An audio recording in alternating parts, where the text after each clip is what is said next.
अमरावती महानगरपालिका निवडणुकीमध्ये 661 उमेदवारांचं भवितव्य हे मतपेटीमध्ये कैद झालंय। बरोबर 10 वाजता मतमोजणीला आता सुरुवात होणार आहे। कुणाला कौल मिळणार हे पाहणं औत्सुक्याचं आहे। आढावा घेतले आपले प्रतिनिधी सूरज दहाट यांनी। अमरावती महानगरपालिकेच्या सर्व 87 जागांसाठी काल मतदान पार पडलं। आज जर पाहिलं तर खऱ्या अर्थानं अमरावतीच्या नवसारी येथील स्पोर्ट कॉम्प्लेक्स मध्ये जर पाहिलं तर या ठिकाणी मतमोजणीला काही वेळातच सुरुवात होणार आहे। ती सध्या मतमोजणी ज्या ठिकाणी होणार त्याच ठिकाणी आहे। जर पाहिलं तर या ठिकाणी संपूर्ण अधिकारी असतील, कर्मचारी असतील, संपूर्ण या ठिकाणी मतमोजणीसाठी संपूर्ण निवडणूक विभागाची यंत्रणा या ठिकाणी सज्ज झालेली आहे।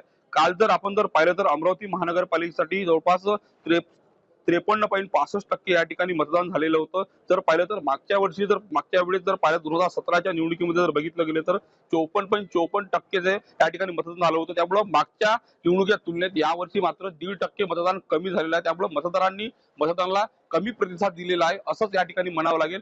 जर पाहिलं तर आपण या ठिकाणी एकूण 14 टेबलवर संपूर्ण मतमोजणी या ठिकाणी होणार आहे। साधारणतः जर पाहिलं तर 3 वाजताच्या नंतर संपूर्ण निकाल या ठिकाणी कोण बाजी मारणार याकडे संपूर्ण चित्र या ठिकाणी स्पष्ट होणार आहे। अमरावतीमध्ये जर बघितलं गेलं तर कुठल्याही राजकीय पक्षाला स्पष्ट बहुमत मिळणार नाही असं एकूणच या ठिकाणी एक्झिट पोल आहे। त्यामुळे दुपारनंतर संपूर्ण अमरावती महानगरपालिकेचं चित्र स्पष्ट होणार आहे। नेमका भारतीय जनता पार्टीचा या ठिकाणी महापौर होतो की महायुतीचा महापौर होतो हे या निमित्तानं बघावं लागणार आहे। सूरज दहाट, लोकशाही मराठी, अमरावती।